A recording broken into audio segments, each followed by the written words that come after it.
Bonjour, mon pote. Ouais, salut mon petit lapin. Ben ouais, je crois que c'est notre troisième entrevue, je crois. Ouais, On a je pense une... qu'on arrive Ouais, gentiment à la troisième. je sais plus, on se parle souvent en vidéo, hein. Souvent, bon, ouais, C'est on comme a ça. pas mal aussi. On s'est vu sur des petits événements là, comme à ce salon de la santé, etc. Ouais, on a quand Mhm. même causé ensemble. On Ouais. on a fait une vidéo habillée de peau de bête aussi, ensemble, avec des casques vikings, c'est quand même bien. Donc, excellent. Non, j'avais peut-être le goût de parler un petit peu. Je suis beaucoup en ce moment dans mon projet de doctorat au niveau de la conscience, au niveau de l'énergie. On a aussi des projets communs ensemble au niveau des champs électromagnétiques, ces choses-là. Puis je pense que l'invisible commence à de plus en plus nous intéresser. Aussi, en thérapie, je pense que tu pratiques beaucoup comme moi maintenant, c'est-à-dire que tu passes beaucoup de temps à parler avec les gens, essayer de comprendre l'épigénétique de la personne, sur tout ce qui s'appelle l'environnement, tout ce qui peut influencer, qui fait partie de quoi, ses systèmes de croyances, son alimentation, est-ce qu'elle bouge, est-ce qu'elle pense, est-ce que sa famille l'aime, un peu tout, en fait. Finalement, Ouais, ça arrive que ça fait des drôles, ça fait des résultats très surprenants en pratique aussi, parce que les gens vont pas qu'on leur apporte plusieurs solutions, outre que seulement, exemple, l'aider avec leur cheville gauche. Finalement, ben, la cheville gauche va mieux, mais ils changent de projet, ils se sentent mieux, ils ont des meilleures communications à la maison, des maux de tête qui disparaissent, ils ont plus de joie de vivre, ils ont le goût de se prendre en main. Il y a plein de choses des fois qui arrivent un peu externes à tout ça. Puis je pense que c'est là la beauté de la chose, qu'on ne sait plus comment appeler notre métier. Toi, tu es vendeur de chaussures. Et, j'aime bien dire que dans chaussures, ça donne pas trop de titres. ouais, moi j'ai résumé ça à thérapeute maintenant. Les gens, ouais, mais les gens veulent comprendre les choses. Puis ça, c'est notre cerveau qui fait ça. Le cerveau, bon, on peut commencer le live comme ça. Tiens. Le cerveau contient le programme. Le cerveau, c'est comme un ordinateur. Il contient le programme qui nous permet de déchiffrer notre interprétation de la réalité en fonction du programme. Évidemment, si c'est un programme de logiciel de musique, ben là, il va percevoir les musiques de telle façon. Mais nous, on a un logiciel assez intéressant qui essaie de pas mal tout faire, même ce qu'il ne comprend pas. Puis ce logiciel-là, tout dépendant de la mise à jour qu'il y a eu, ben, il va avoir différents systèmes de croyances. Hein. Quelqu'un qui est né il y a 100 ans, ben, son programme va être différent que quelqu'un qui est né il y a 10 ans. On sait que les 5 premières années de notre vie, c'est beaucoup là que le programme se construit par la famille, l'entourage, la TV, bon, etc. Ce qu'on appelle bon, un petit peu cet encadrement populaire-là. Ensuite, ben, dans ce programme-là, on peut avoir des pensées qu'on pourrait dire bénéfiques, évidemment, hein, des systèmes de croyances qui sont utiles, mais il peut y avoir aussi des trucs qui sont assez limitatifs dans certains cas. Puis tout cela, ben, qui a la vérité infuse? On ne sait pas. Moi, je pense que c'est celui qui est en concordance avec son cœur et sa tête, qui fait qu'il vit bien avec ses décisions, qui s'écoute avant de prendre une décision, puis qui fait que tout va bien, puis qui n'est pas malade, conséquemment, et il est heureux. Je pense que c'est lui qui est le plus proche de sa vérité. C'est très intéressant ce que tu racontes parce que de plus en plus maintenant, je fais un petit peu, pratiquement systématiquement quand j'ai des gens, je commence par leur dire qu'ils n'existent pas en dehors que dans leur tête. Qu'ils sont tous maîtres de leur film, qui Mhm. souvent est un bad movie malheureusement, tout est en train de se faire Un biaiser. bad movie. C'est ce que je leur dis. Je leur dis, écoute, tu es dans un bad movie où ton cerveau il est peureux, protecteur et paresseux. Et tout ce que tu essaies de faire, ton cerveau, il essaie de faire le contraire quelque part. Alors je leur dis, mais prenez conscience que vous êtes seul réalisateur, producteur et metteur en scène de votre film. Et puis, Mhm. ce qui se passe en dehors, c'est du décor. Toutes les autres personnes sont des figurants. Et puis, ben, les figurants, tu peux faire ce que tu veux avec. Tu peux les prendre, tu peux les jeter. Tu peux... La seule personne qui remplacera jamais, c'est toi dans ton, entre guillemets, dans ton slip. Mhm. Je pense que c'est important que les gens puissent prendre conscience que finalement, tu es toujours seul à agir et sans ta volonté, tu ne te déplaces pas. Tu as toujours tout en main pour avancer. Et effectivement, bah, ce bad movie, il est monté par tes expériences, etc., etc. Ouais. Par le programme, en fait, là, qu'est-ce qu'on a? On n'est pas en moyen de se défendre contre l'implantation du programme à bas âge. Mais en Mhm. vieillissant, on est capable de changer le programme. On est capable de faire des mises à jour. Mais le problème, c'est de réaliser qu'on a un programme qui est limitatif parce que même si je voudrais changer le programme, puis que j'essaie consciemment de changer mon programme, bien, je suis quand même en train d'envisager de nouvelles possibilités avec mon vieux programme. Exact. Fait que la perception de la réalité est toujours basée sur notre programme, même si je voudrais envisager une nouvelle solution.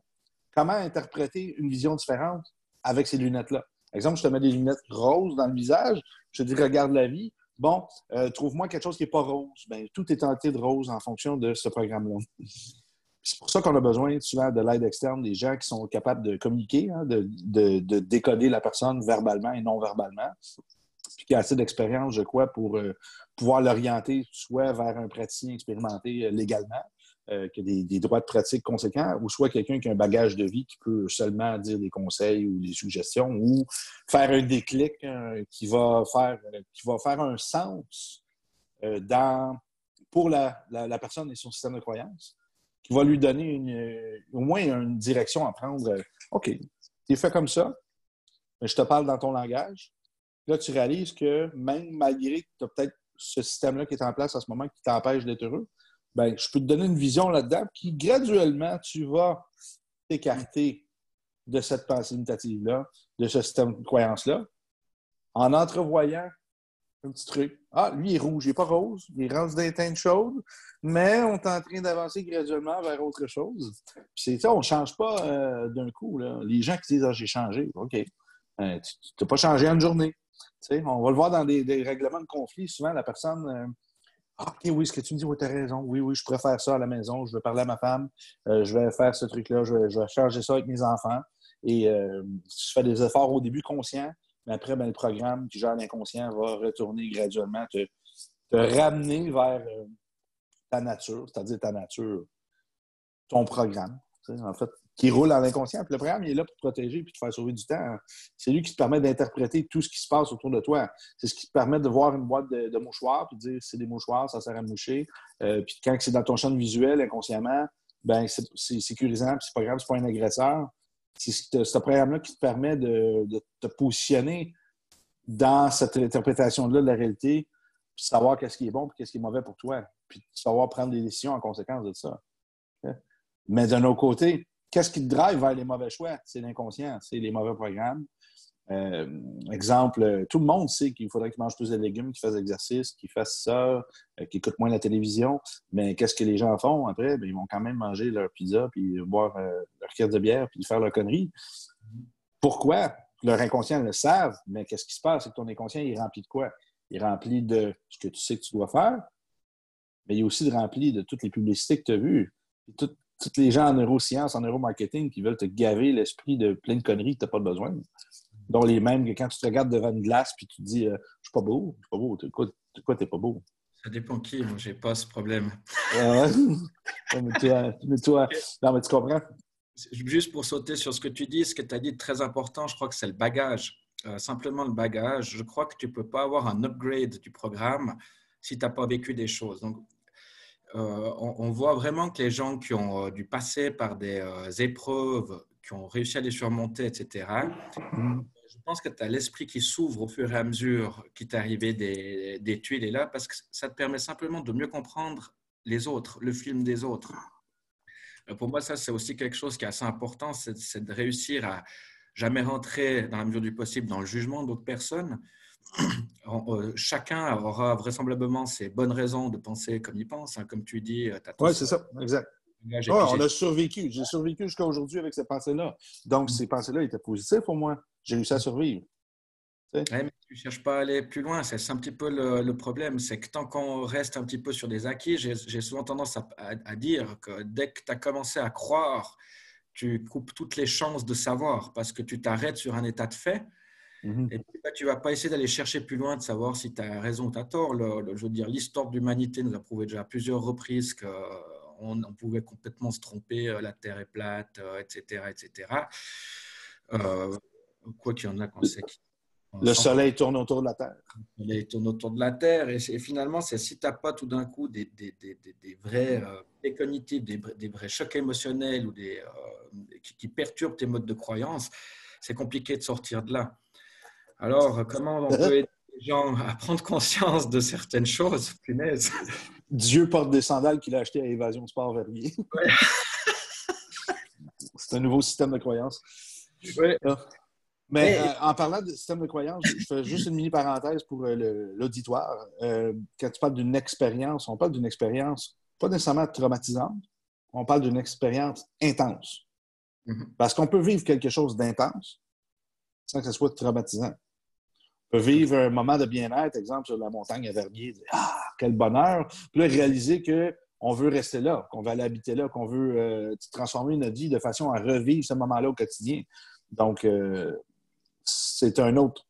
On appelle ça, on peut dire l'électrification quantique, tu sais, que tout se connecte, le cœur, l'âme, l'esprit, tout est là, puis la pensée, puis la vision, puis je veux le réaliser, puis là, on manifeste ça, on envoie ça, comme on dit, cette vision-là dans l'espace, dans l'univers, puis que l'énergie va bouger puis s'assembler en fonction. Mais il faut que je continue à voir l'objectif, à avancer vers lui. Ça ne se manifeste pas comme ça, toujours.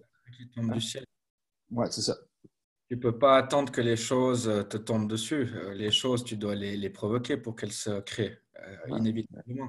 Ça, c'est un petit peu... mais l'univers conspire quand même avec nous pour nous donner des trucs. Il faut lui demander. C'est bien que tu dises avec nous, parce qu'il y en a plein qui pensent que c'est contre. Mais c'est toujours un problème de point de vue. C'est que c'est des gens qui sont prêts à apprendre.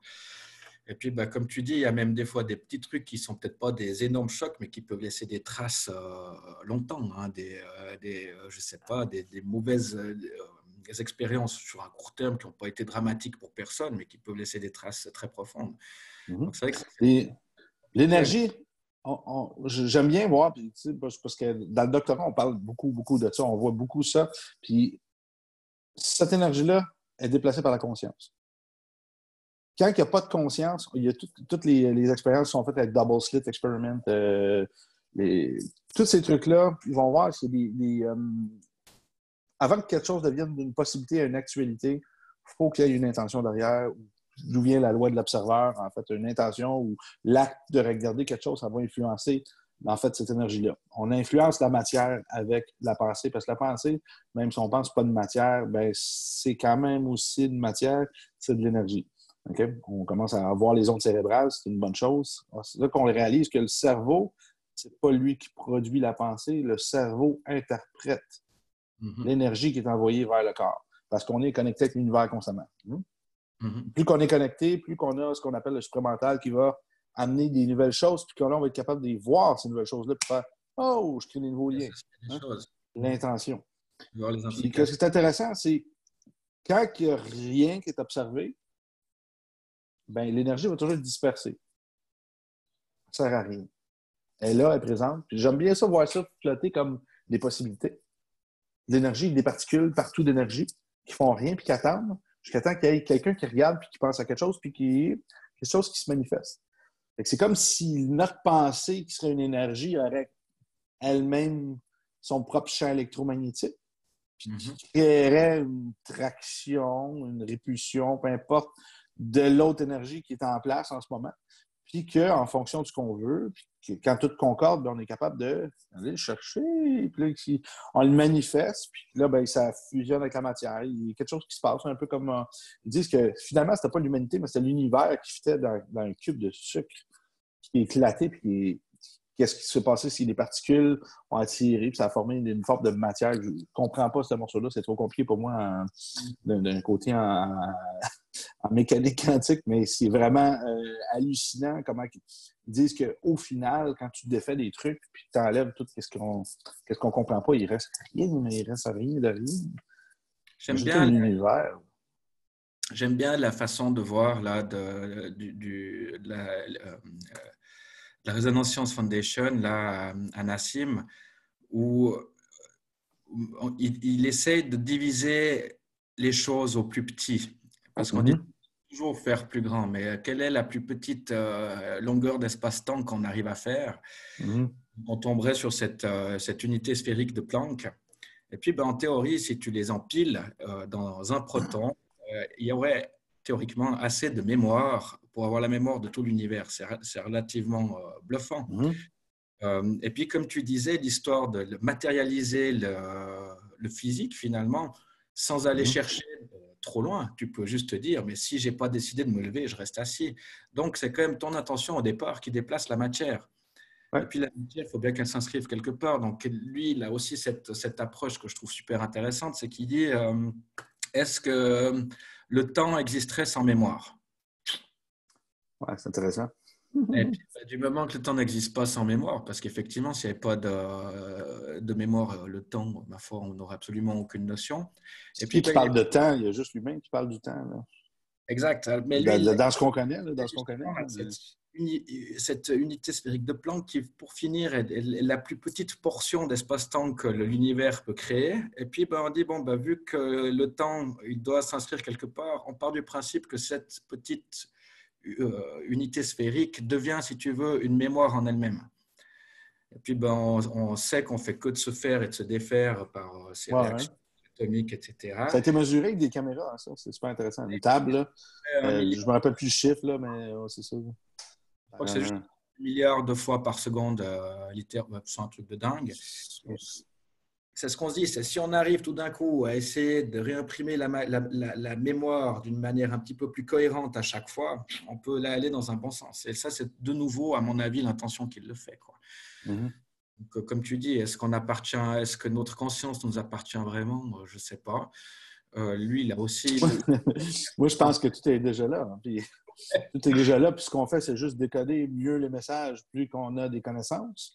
Donc, plus que notre cerveau a de traducteurs dedans, de traducteurs. J'ai un traducteur, moi, sur le jardinage, un traducteur sur la guitare, j'ai un traducteur qui me permet de comprendre un peu mieux la même une fréquence électromagnétique qui s'en vient, Exact. que mon cerveau traduit, je forme de notes de musique, une gamme reconnue, un air reconnu. Lui, il fait juste interpréter quelque chose qu'il connaît. Le jardinage, quelqu'un qui plante, ça ressemble à une tomate, OK, c'est une graine. Ben, si j'aurais pas ça, ce programme-là qui me permet de décoder mon environnement, j'ai jamais vu quelqu'un à quatre pattes jouer dans de la terre. Je dirais, mais qu'est-ce qu'elle fait? Mhm. Hein? C'est vraiment le programme, il sert à ça, mais le cerveau n'invente rien. J'aime bien cette approche aussi qu'il a, où tu dis, bah, finalement, la conscience, de la chercher dans le corps physique, c'est un petit peu comme de démonter une radio pour trouver le mec qui parle dedans.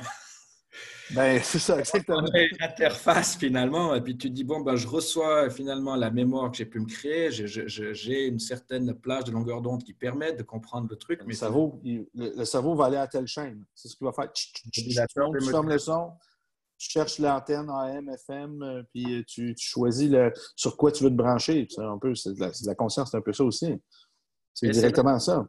si tu arrives justement à essayer de t'adapter, comme je parlais avant du bad movie qu'on a dans la tête, si tu t'adaptes peut-être un petit peu mieux au bad movie des autres, peut-être tu arrives à ouvrir largement ton spectre de conscience parce que tu arrives à prendre une partie de la compréhension des gens aussi. Et donc, on peut vraiment apprendre des autres, à mon avis. Mhm.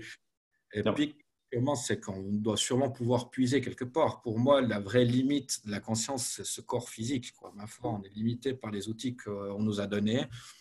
Et puis, ben, comment les faire performer au Ben, mieux pour être le plus à même de comprendre ce qui se passe. si on ramène, c'est là qu'on vient. Là, on vient d'ouvrir une porte merveilleuse. C'est le paradoxe. En fait, qu'est-ce que la physique quantique est en train d'amener à la biologie en ce moment? Nous sommes des êtres biologiques. Hein? On est un assemblage, bon, évidemment, de particules élémentaires qui ont formé des atomes, qui ont formé des molécules, qui ont formé éventuellement des tissus, des organes, des systèmes. On est une collaboration de milliards de bactéries, OK, d'un point de vue, si on regarde juste moléculaire, nous sommes différents, nous sommes composés de bactéries, hein, chacune de nos structures, qui, eux, ont chacun leur petit désir, leur petite chose, leur petit besoin différent au niveau de fréquence. On va y aller en fréquence. Je vais y aller comme ça parce que là, on aime bien ça, voir toujours la biochimie, mais à la base, il y a une fréquence. Toute chose est une fréquence. Il n'y a rien d'autre que de l'énergie, c'est une fréquence. Fait que là, chaque bactérie veut la fréquence de tel type de nutriments pour se nourrir de telle façon, puis elle va le manger ça, puis elle va créer des déchets qui vont être récupérés par une autre bactérie qui a fait « Hey, cette bactérie-là est vraiment cool pour moi parce que ces déchets, je peux les réutiliser. » Là, finalement, ben, ils ont commencé à devenir des amis parce que chacune d'entre elles ont réalisé qu'en collaborant, elles devenaient meilleures. Là, ben, ils ont commencé à avoir un agencement comme ça de milliards de bactéries qui forment maintenant l'être humain qui est plusieurs souches. Il n'y a pas deux bactéries, là. Si on regarde juste le microbiote, le système digestif, c'est 110 milliards de bactéries, dont il y en a seulement 10 là-dedans qui sont humaines. Le reste, c'est de l'externe. Donc, si on regarde notre peau, il y a des bactéries dedans. Tout. Et, tu vois, la bonne nouvelle, c'est qu'en ce moment, il faut mettre partout du Purell puis des trucs pour désinfecter vos bactéries. Hein. C'est quoi cette foutaise? Tu es une bactérie. Tu as besoin d'une bactérie. Les bactéries te rendent plus fort parce que c'est une collaboration dans ton propre corps pour finalement interagir avec ce monde physique, moléculaire, de façon plus efficace. Donc ça, c'est le paradoxe, c'est qu'à la base, nous sommes une collaboration, puis on ne le voit pas à l'œil nu, mais c'est ça. Parce que toi, tu penses ton cerveau, là, c'est le grand boss, puis tu es dans un corps, puis c'est ton bras, puis tout ça. Non. Tu es des milliards d'individus qui collaborent ensemble, qui ont décidé de former quelque chose qui est plus efficace ensemble. Ça t'appartient pas. C'est dingue, c'est dingue. Non, mais ça ne t'appartient D'ailleurs, il y pas. a aussi cette Donc, c'est théorie. quoi la conscience? Un peu, c'est là qu'on vient finalement à dire Bruce Lipton qui va dire peut-être que la cellule a des petites antennes puis qui ramasse l'information électrique, de l'énergie, puis que ça ferait ta conscience. Mais je pense qu'on a tout un peu une conscience partagée en tant que telle parce qu'on va puiser dans le même bassin, puis que le cerveau fait juste traduire ce qu'il veut. Puis que souvent, tu vois les grandes idées, il y a tout le temps quelqu'un qui a une grande idée tellement en même temps. Là, c'est là que ça devient intéressant parce que si l'énergie, chaque atome est connecté, il y a une intrication qui s'est faite entre chaque atome qui a déjà été en contact l'un avec l'autre, qu'on vient tous du même Big Bang. Je pense qu'on est pas mal tous connectés avec même une autre planète, whatever. Puis graduellement, notre job, c'est l'univers qu'on se paye toujours pour créer des matériaux plus performants. C'est que tout évolue ensemble. Les atomes, une fréquence qui s'en vient de plus en plus optimale. Là, on le voit avec les schémas fractaux, on le voit qu'il y a plein d'affaires, la géométrie sacrée. On le voit, il y a quelque chose qui se passe que de plus en plus ça avance. Là, je te parle dans la bonne langue, comme ça. Puis là, plus que ça va, plus que ça avance, puis plus que l'humain évolue, les plantes évoluent, tout évolue, tout change. Il y a des choses qui meurent, aussi beaucoup de choses qui meurent. Ça, c'est pas nécessairement bien, mais ça fait partie du processus probablement vers quelque chose de plus performant tout le temps. C'est cool. Puis c'est là qu'on réalise à quel point qu'on est connecté avec toutes choses, à quel point notre ego nous fait croire qu'on est seul. Tu n'es pas seul du tout. Tu t'appartiens pas. Puis tu es un ensemble de milliards de collaborateurs ensemble. Puis ta conscience, c'est seulement une traduction d'un système de croyances qu'on a mis dans ta tête en fonction d'énergie que tu ne peux même pas percevoir, concevoir. Puis c'est ça. Tu sais que les tirs à l'arc, peu importe, des espèces, une île abandonnée depuis toujours, il y en avait là. Ils ont trouvé des jeux de marelles dans des endroits complètement différents dans le monde, des peuples, civilisations qui ne sont jamais rencontrés en contact. Marelles, c'est quand même compliqué comme jeu. D'expérience comme ça. Il y en a plein des choses comme ça, intéressant. Si ceux qui arrivent à faire un cristal d'un nouveau matériau quelque part, il devient beaucoup plus facile à le faire ailleurs. Là, il y a toute une théorie qui est intéressante où ils disaient mais peut-être qu'ils ont pris des grains de trucs dans la barbe des scientifiques. Mais non, finalement, tu inscris dans une certaine mémoire collective des process, quoi. Je sais qu'il y a eu aussi une expérience avec des singes. Je ne sais pas si tu avais vu ça. Que style, aux États-Unis, tu as un mec qui apprenait un singe à taper sur une boîte pour manger. Et puis au Japon, tu as l'autre pile en même temps, quoi. C'est assez dingue. Juste pour revenir ouais. Ben là, les animaux n'ont pas une conscience comme nous, de même, ils ont une conscience collective. Ça, c'est super intéressant en biologie. On peut dire en biologie quantique, là, on en parle beaucoup. C'est une intelligence collective. C'est une grosse parenthèse. On va refermer, je te laisse aller. C'est bien. Je disais toujours, pour revenir avec toutes ces milliards de bactéries qui nous composent, il y a aussi la théorie, c'est que c'est l'ensemble des consciences de toutes ces bactéries qui créent notre conscience à nous. Ce qui est aussi intéressant, parce que finalement, c'est vrai que tu peux prendre un petit peu de tout ce qui vient, quoi. Excuse-moi, mais tu sais, le palpé roulé en massothérapie, c'est vraiment intéressant pour libérer les adhérences au niveau des tissus conjonctifs. Non, mais je déconne, mais c'est ce qui est plaisant à la thérapie, c'est qu'on réalise qu'on part du plus petit au plus grand, hein, l'atome, l'univers. Puis là, on réalise l'humain, il est où dans tout ça? Ben, il est un peu au centre de tout ça, puis il est un peu dépendant de tout ça. Il est autant connecté à peut-être la Lune, la planète Bismuthi, que je sais pas c'est quoi, mais c'est pas grave, que l'atome de l'autre personne, puis tout, on est supposé tous raisonner ensemble en cohérence. Puis pour ça, c'est quoi que ça prend? Il faut accepter qu'on vit un peu là-dedans. Il faut accepter que chaque personne nous influence, chaque personne nous est utile, puis que chaque organisme, ce qu'il veut, c'est survivre. Il faut avoir un sentiment d'appartenance. Hein? Si on revient à une petite base en psychologie, qu'est-ce qu'on veut? C'est être écouté, avoir nos besoins primaires, donc bien manger, quelque chose qui nourrit les cellules, qui nourrit ces bactéries-là qui se sont développées ensemble depuis des milliards, whatever, le nombre d'années que vous voulez, dans notre corps. Puis ça avance, puis ça avance, puis ça avance. Puis notre pensée vient aussi des neurotransmetteurs qui sont produits dans le système digestif par l'alimentation. Donc, c'est un peu la récompense des bactéries qui dit je suis content de ce que tu m'as donné à manger. Ça permet ma propre survie ou je suis malheureux de ce que tu m'as donné. Puis là, là, on va tomber dans d'autres systèmes de croyances, d'autres erreurs, d'autres problèmes. C'est fou notre interaction avec toute chose. Puis on ne peut pas se limiter en thérapie. Quand quelqu'un va bien, il va pas bien. Puis qu'on oublie c'est quoi l'humain à la base. L'humain à la base, c'est un milliard de trucs qui collaborent ensemble, super complexes, avec des systèmes de croyances, des jugements, des peurs, des désirs, des envies. Oui, effectivement, il y a des muscles, des tendons, des ligaments, des os, de la lymphe.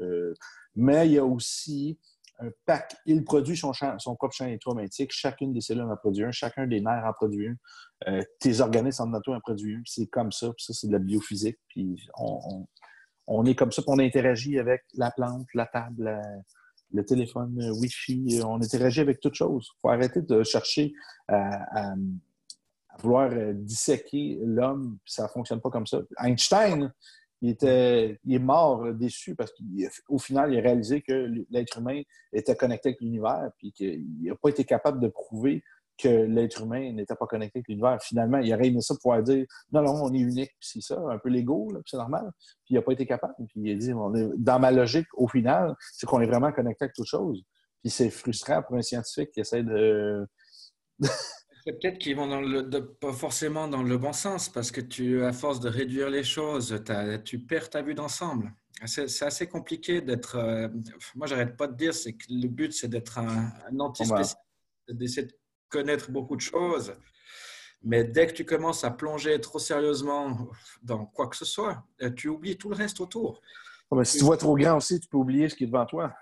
Donc, Alors, c'est vraiment ça, l'accordéon. Il faut que je sois faut être capable de ventiler l'accordéon des deux sens. De nouveau, pas rentrer dans ces modes de croyance et puis peut-être plus se laisser pénétrer par ce qui se passe que de vouloir absolument courir après le savoir, des raisons, je ne sais pas. Il y a quelque part, je pense que le feeling et puis le ressenti des choses, il doit être primordial. Quand tu te laisses un petit peu aller, que tu n'as pas tendance à vouloir juger ou dominer les autres, tu arrives quand même à prendre beaucoup mieux la personne qui est en face, de pouvoir s'adapter aussi au mode de croyance des autres. C'est quelque chose qui est compliqué, mais qui est super important pour réussir à créer des liens profonds. En thérapie, comme tu dis, hein, c'est l'humain qui cherche la finalité. On cherche l'article scientifique, l'étude qui va nous permettre de comprendre exactement en finale un domaine. Puis notre médecine aussi est axée là-dessus. Là. Un diagnostic, c'est final, tu es coincé avec ça, mais ça ne concorde pas du tout avec le modèle que le corps, il n'y a rien d'assemblé. Il peut recréer constamment de nouvelles molécules, il peut constamment changer, s'améliorer, tout peut redevenir sain par principe d'homéostasie. Il y a des guérisons spontanées, il y en a plein de recherches là-dessus, plein de choses. Il y a des communications qui se font dans les cages de Faraday. L'être humain ne peut pas être dissocié. Même si tu veux le mettre dans une cage qui bloque les ondes, tu peux encore communiquer par ondes avec lui parce que c'est des principes quantiques qui vont au-delà de ce qu'on est capable de produire comme technologie humaine, comme blocage, comme n'importe quoi. C'est au-delà de tout ce qu'on comprend. Il n'y a rien en ce moment qui fait du sens. Dans notre science, j'en ai des belles bases, c'est cool, ça nous a permis de comprendre des trucs, mais si tu regardes juste l'ADN, puis qu'on parle de l'ADN, là, je ne parlerai pas du lien directement avec l'épigénétique, hein, parce que l'ADN ne dicte pas notre vie au final. C'est vraiment ton environnement qui va permettre l'expression des gènes. Mais c'est quoi l'ADN? L'ADN, c'est composé de protéines. Mais on a besoin de l'ADN pour composer les protéines, mais les protéines composent l'ADN. C'est quoi qui est venu en premier? Puis là, juste là, c'est un grand paradigme. Qu'est-ce qui a fait exactement notre type au niveau de notre génétique? La particularité de notre génétique, c'est la double hélice. Puis comment qu'elle s'est faite de manière que c'est conçu, qu'elle s'est créée, il aurait fallu qu'il y ait quelque chose qui arrache, qui se rassemble d'une certaine manière précise. Ils ont fait des mesures de probabilité, puis ils ont dit que le nombre d'expériences qu'il aurait fallu pour qu'elle reste là, puis qu'elle continue à reproduire ce type de branche-là d'ADN, ça devienne un standard. Puis là, on ne parle même pas du cytoplasme, puis toutes les affaires super complexes. Là.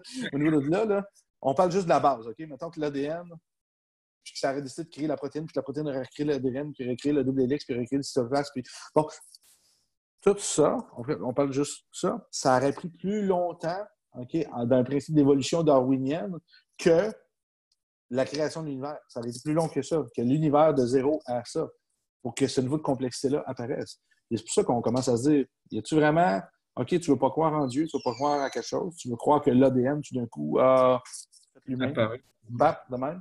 Mais il y a quelque chose de plus complexe en arrière de ça, qui est plus vieux que l'univers, ce que la science peut dater, en fait, juste par ce principe-là d'évolutif. Mais ce qui est intéressant, toutes les grandes phases d'évolution, toutes les grandes phases de changement au niveau des êtres vivants, c'est arrivé d'une grosse période de danger extrême qu'il a fallu qu'il y ait un changement. On regarde les dinosaures, il y a eu des météorites, il y a eu des changements de température, des changements climatiques. Paf, qu'est-ce qui s'est passé? On a eu le développement de l'humanité avec un néocortex, avec quelque chose qui s'est passé. Qui faisait qu'en ce moment, je suis trop con pour survivre, il faut qu'on fasse de quoi de nouveau.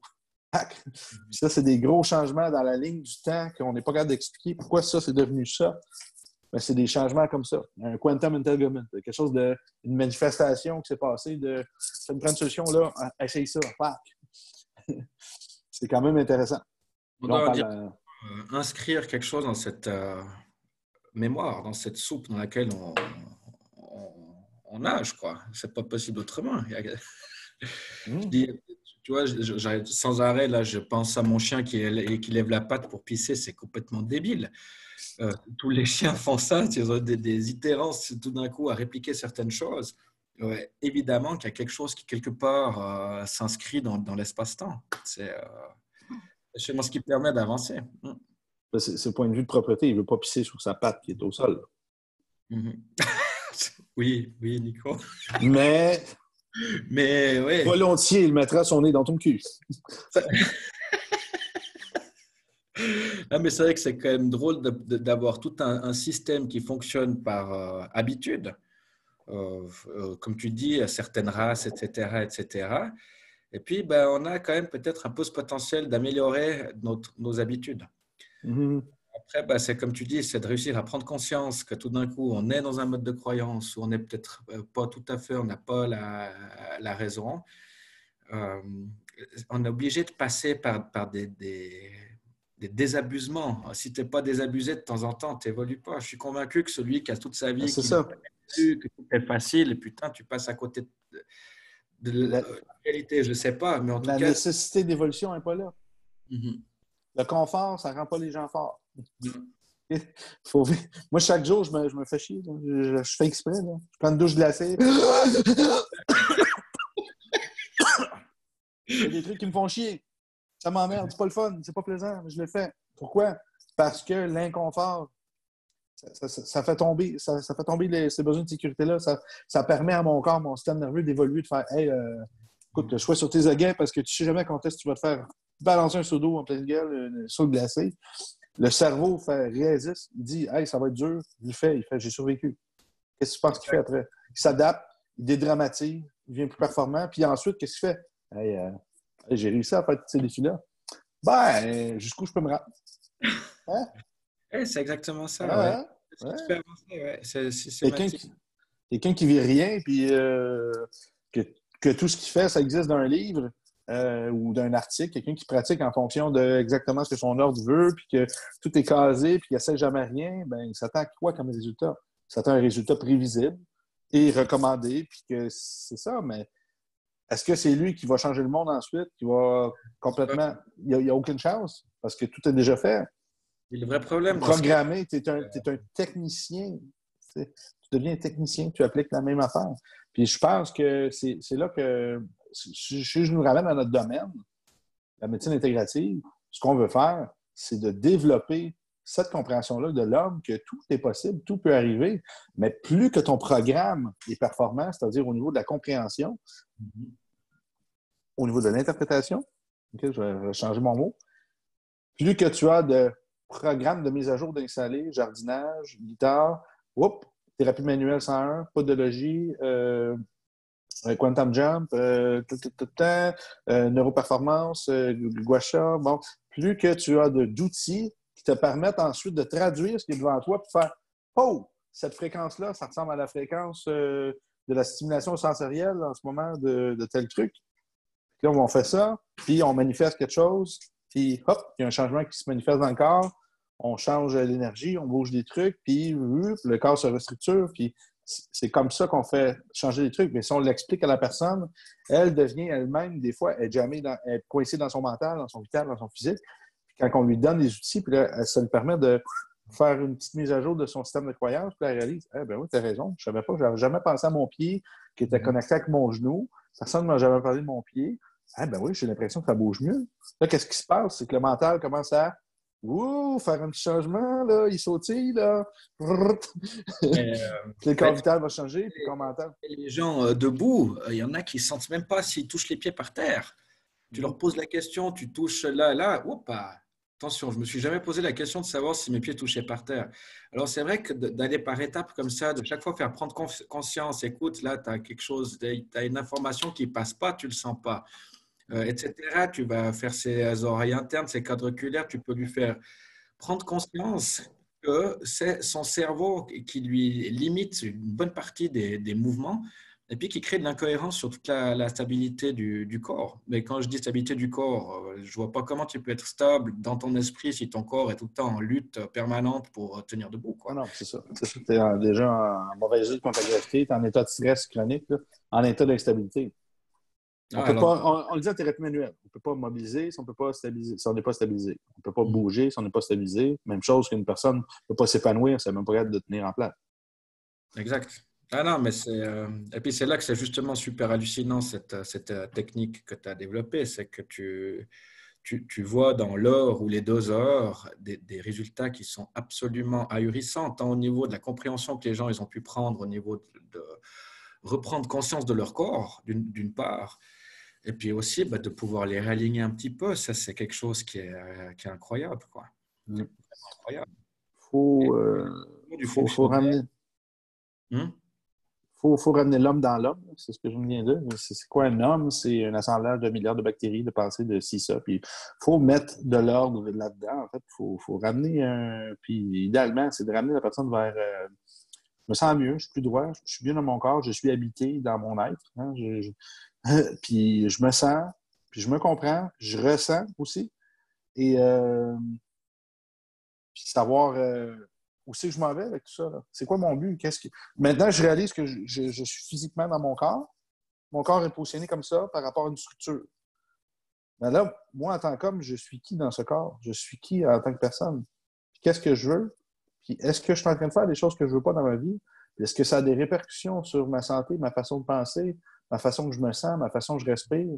Puis là, c'est les débloquer ensuite à des niveaux plus élevés, mais en ramenant la personne dans sa conscience, dans son corporel, dans son kinesthésique, notre sens, un des sens les plus importants, parce que la peau devient le cerveau, devient le système nerveux, excuse-moi, qui devient le cerveau. Donc, c'est fascinant, le kinesthésique, parce que c'est le seul sens que si tu retires de quelqu'un, les gens se laissent mourir.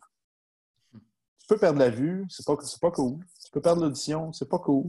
Tu peux perdre le goûter, ça doit être atroce, surtout pour nous, épicuriens que nous sommes. Mais retirer le toucher, imagine, là, tu es sur ta chaise. Arrête. Puis là, tu ne sens pas tes accoudoirs en ce moment. Tu ne sens pas tes coudes à côté. Tu ne sens pas tes fesses sur la chaise. Tu ne sens pas le poids de ton corps. Tu ne sens pas ton ventre. Tu ne sens pas tes lunettes dans ton visage. Tu ne sens pas rien. Tu ne sens pas tes vêtements sur toi. Tu ne sens rien. T'es qui? Horrible. C'est horrible. C'est horrible. Puis ces gens-là se laissent mourir. Ah non, ça doit être juste horrible. Ouais, c'est un suicide. Un suicide. Ils s'abandonnent parce qu'ils pensent qu'ils n'existent plus. C'est fréquent à penser à ça. Ça fait peur. Vraiment l'imaginer, ça, c'est juste de l'angoisse, quoi.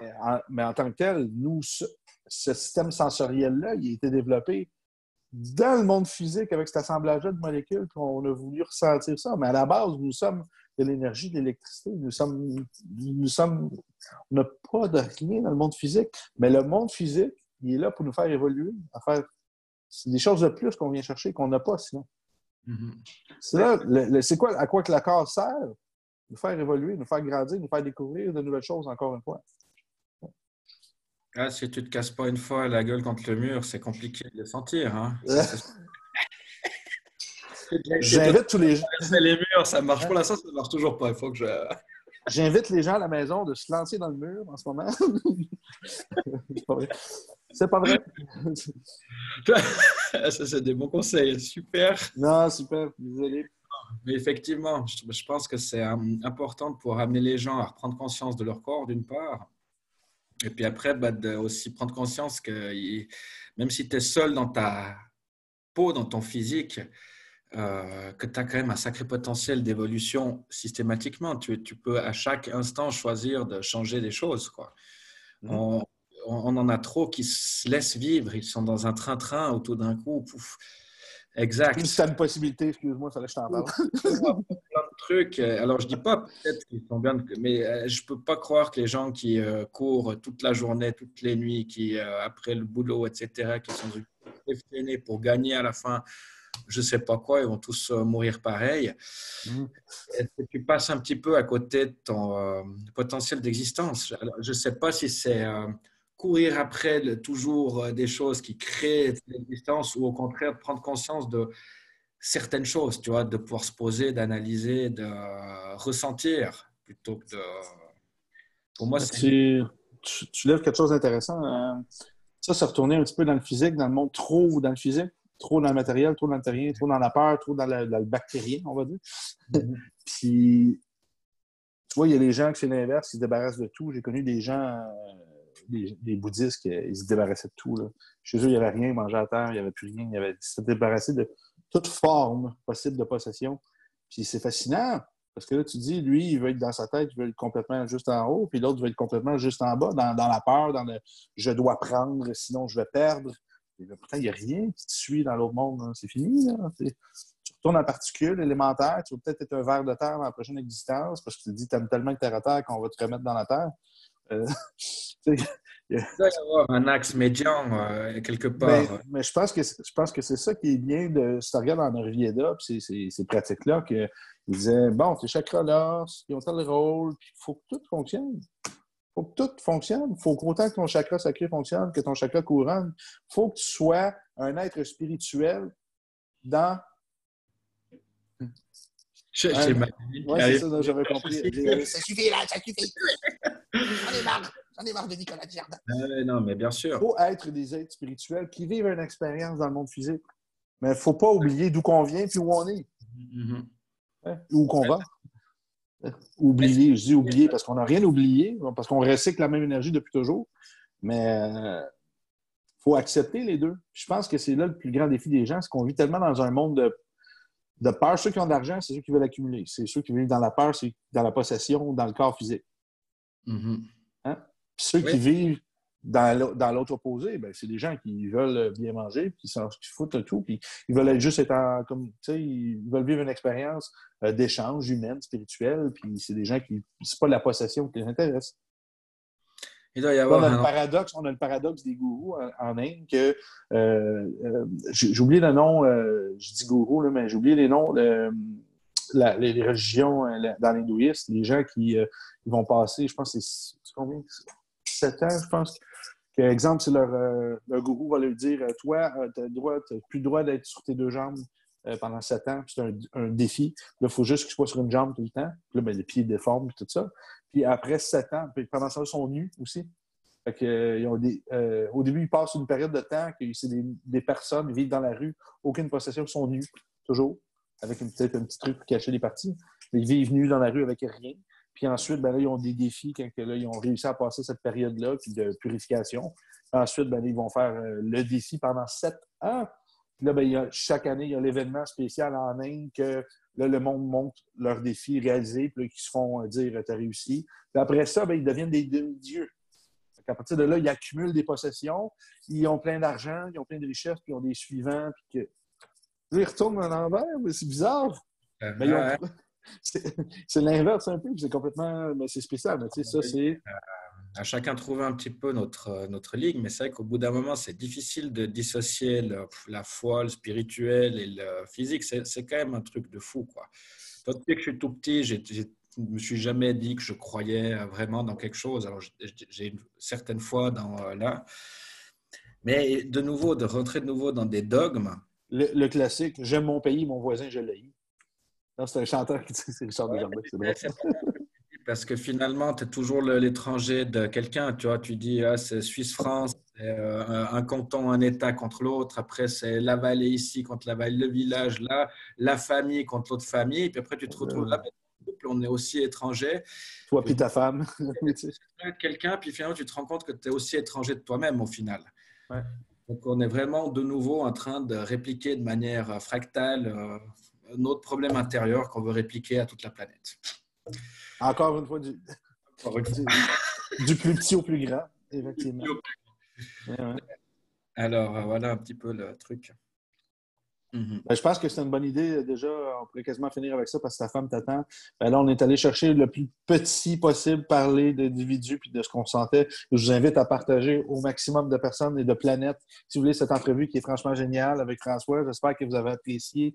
J'ai beaucoup apprécié. C'est mon chéri. Puis on se revoit en août pour la formation ici pour les Smell Quantum Jump. C'est la semelle quantique et le système nerveux central, parce qu'évidemment, une petite technologie qui est en route, qui vient même stimuler le système nerveux central, vraiment incroyable. Et ensuite, c'est pour la formation niveau 1 en Suisse, pour ceux qui ne sont pas inscrits encore, ça s'en vient. C'est en septembre. Ouais, ça Ma faut mémoire pas... est bonne. Ouais. Ouais. Bon, ben génial. Hey, un gros merci. On se reparle. Merci Nico, et gros bec, et puis gros bec à tous. Hein. Yeah. Ciao. Salut à Ciao. ta femme. J'y manquerai pas. Ouais. Ciao, ciao.